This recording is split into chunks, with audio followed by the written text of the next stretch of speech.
I'm continuing on reading a book on the life of Buddha by Bhikkhu Analayo. And one chapter in particular was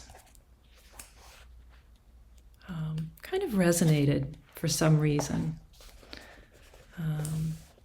Many of the chapters are very interesting and a little bit out of my own understanding. And this one had a lot of things in it that I could kind of imagine. And it also has a very important lesson for us as we're developing our practice, as we're sort of developing a way to understand ourselves better.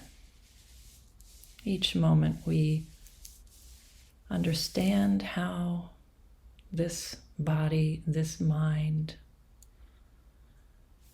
reacts to life so that we can navigate ourselves in a more satisfying way. Knowing how everything operates within you regarding everything outside of you is so, so important. And I like this chapter because basically Buddha was experimenting. He was experimenting, I believe, until he left this worldly realm, but in his earlier days he was experimenting a lot more, and it kind of resonates because I feel like we're all a little bit in our early days, comparatively speaking. So Buddha was a prince, right? His dad was king, and he enjoyed all the pleasures of a princely life, all the sensual pleasures, if you will. So he had the best clothing, the best food, care and safety and protection. He did have courtesans. He had plenty of physical pleasures as well. And he wasn't quite happy. He realized that he was still suffering. And so he went out and started to experiment. And one of the things he did early on was he went from guardrail to guardrail. So he went from the life of literally having everything he ever wanted at any time to a life of strict asceticism. Asceticism is renunciation of all of those things. Back in the day, it was pretty grim practice, and I'll share a couple things with you that really show his determination to find the solution to this thing called life. Like, how do I alleviate my suffering? So he said, well, getting everything I want all the time is not doing the trick, so I'm going to try the opposite and cut off everything. And his ascetic practice had 3 parts to it. The first part, because he was studying with meditators at the time, their meditation was very much a part of Hindu culture and Hindu spiritual practice. So he was with the best teachers of the time, and they were working together. And so they had this framework of the body and the heart and the mind was already to a large extent set up. So he started experimenting with controlling the mind. That was the first practice he did. And from what I remember, he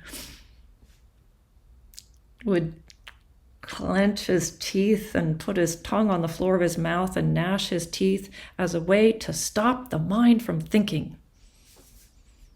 I'm going to control my mind. I'm just going to say, stop. And that didn't work. That didn't work. Right? Our mind produces thoughts like the mouth produces saliva. It's what the mind does. So he gave it the college try, and that didn't work. So he set that aside. He moved on to controlling the breath, which I don't remember exactly that chapter, but it had something to do with stopping breathing altogether, which, as you can imagine, led to passing out and also not realizing ultimate happiness.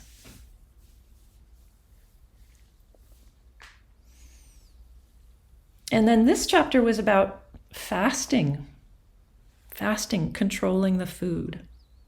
So there was controlling the mind, controlling the breath, and controlling the food. Those are the three things that he tried.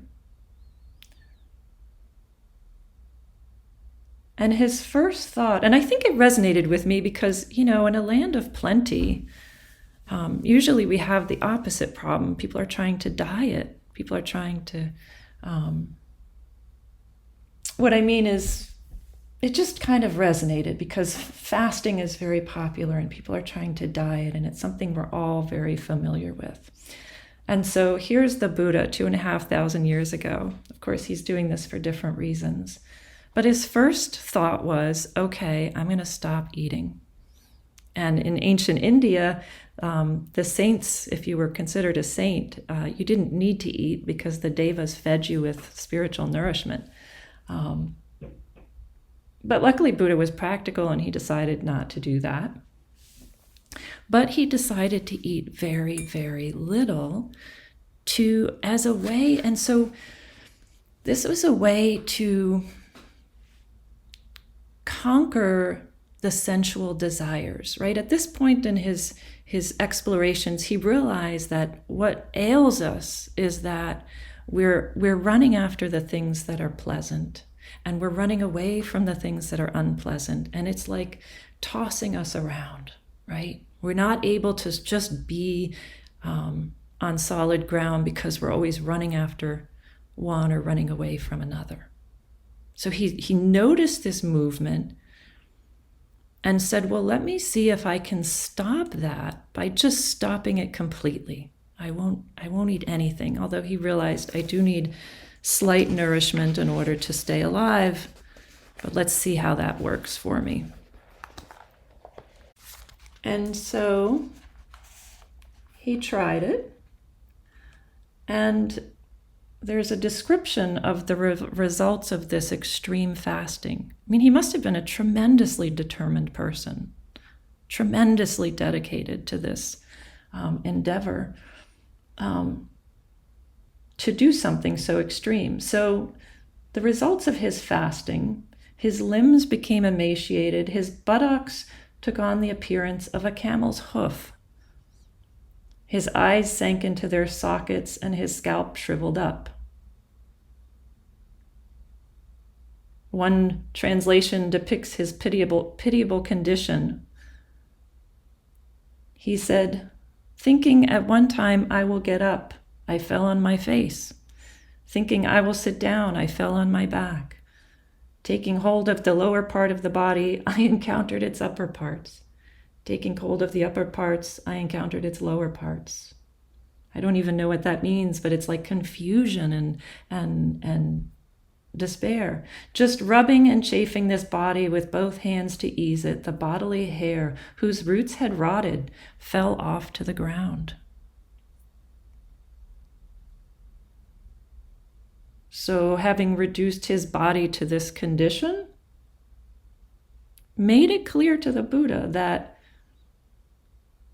trying to reach liberation, trying to become content and happy through self-inflicted pain was not the right path for him. So he revised his eating and he found a middle way. So again, he's working with this idea that the way to be like, if only I do this, then I can be happy, right? We have these moments. If I could just finish that one project, then I'll be happy. Or if I could just lose those 10 pounds, then I could be happy. If I could just stop whatever, drinking that extra glass of wine at night, then I could be happy. If I could just, it's a common refrain if you listen to your mind. And so what he's asking us to do, so the teaching that came out of this failure of his ascetic practice, he tried and he failed. He experimented and he failed. He's like, no, it's not that. It's not that you just do one thing and then everything is okay. It's not that easy. It's not that easy. And the practice that he developed, with that experiment being one of many things that he tried, is this practice of knowing what is going on inside of you. Being aware of your experience. Being aware of your experience. And we've spoken about it before. We have this feeling tone inside of us, just this ooh, that's pleasant, or ooh, I don't like that, or oh, whatever, that's kind of in between. We call it the feeling tone. It's this very primal sensation you get somewhere in your being, in your organism, when you encounter something, whether it's the weather or a thought or a news article or news from someone or a person, whatever it is, you get this feeling tone. And what he said, once he had kind of figured all of this out, he said there's four situations that you'll come across, and you need to discern. I don't tell you. You yourself need to study and discern how things are in reality. And the 4 situations that you'll encounter are as follows. And I'm talking about here when I say pleasant feelings, meaning, you eat ice cream and you have a pleasant feeling. That's an example of a pleasant feeling. I'm not talking about emotions. I'm really talking about these more primal core feelings. So he says, with some pleasant feelings, evil and unwholesome states increase, meaning in your life. So with some pleasant feelings, evil and unwholesome states increase. So he says, for this reason, I tell you to abandon such pleasant feelings. Even though the feeling tone is pleasant, he's saying the consequence of that on the longer term is evil and unwholesome. So I tell you, abandon such pleasant feelings. Secondly, with some pleasant feelings, evil and unwholesome states decrease. With some pleasant feelings, evil and unwholesome states decrease. So, for this reason, I tell you, cultivate such pleasant feelings. So if something that you're engaging in gives you a pleasant feeling and leads to a wholesome state, cultivate that. Cultivate that. If, picking up the phone and calling that certain friend makes you feel better and something wholesome comes out of it, cultivate that. Then number 3, he said, With some painful feelings, evil and unwholesome states increase. So there's some things that are painful themselves, and they create an evil and unwholesome state. I tell you, abandon such painful feelings. Case in point would be his attempt at fasting. He realized in that, so it was a painful situation for him, very painful. And an unwholesome state arose from that experiment that he engaged in, which is that he almost died. His body was failing him. So that was not the way. And then lastly, with some painful feelings, evil and unwholesome states decrease. With some painful feelings, evil and unwholesome states decrease. Now, this first thing comes to mind is a difficult conversation that you really need to have with somebody. It's painful. You are stressed out about it beforehand. Maybe you need to draw a compassionate boundary for yourself and this other person, right? And it's painful because there's fear. But from that painful feeling, evil and unwholesome states decrease. And so he says, I tell you, cultivate such painful feelings. Cultivate that.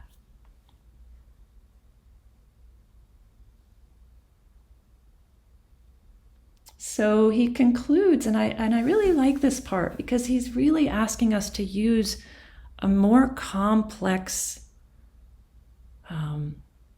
wisdom inside of us. He's not just saying, do this, do that. In fact, Buddha was never the guy. He was like, please don't make me into a god, but everybody did anyway. But he said, just find out for yourself what works. So he says, I do not tell you to cultivate all bodily pleasure, and I also do not tell you not to cultivate all bodily pleasure, meaning the five senses, all the things that feel good for us. I do not tell you to cultivate all bodily pain, and I also do not tell you not to cultivate all bodily pain. Same with mental pleasure. I don't tell you to cultivate all the mental pleasures or not to cultivate all the mental pleasures. I don't tell you to cultivate all mental pain or not to cultivate mental pain. He's saying, I have experienced this from my own experimentation. I invite you to experiment yourself. And the thing that's most, for me, most poignant here is that as he left behind these extremes, the middle path that he found gives more emphasis to the repercussions of these feelings that we have, like the repercussions of following the pleasure or running away from the pain. Like, what are the repercussions when we do that, instead of the actual feeling itself? So the actual feeling is there, but he's asking us to think further, right? The crucial question is whether the experience of feelings has wholesome or unwholesome results.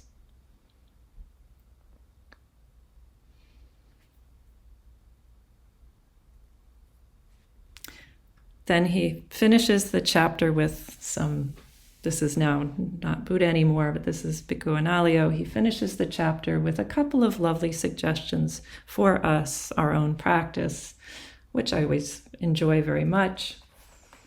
He says, as a practical exercise, I would like to recommend cultivating the inner joy of contentment and generosity as a way of going beyond the attractions of material and sensual pleasures.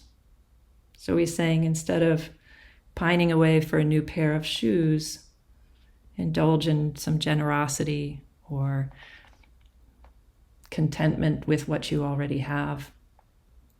In relation to food in particular, he says this could take the form of mindful eating, as well as sharing particularly delectable food with others, sharing with others.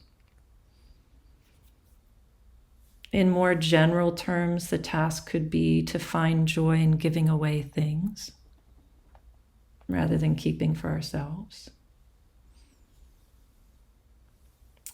And this one is very nice, intentionally recollecting our own generosity and rejoicing in it. Recollecting our own generosity and rejoicing in it. He just concludes by saying that happiness is mental after all, and searching for it via sense experiences is a detour to lasting contentment, lasting happiness.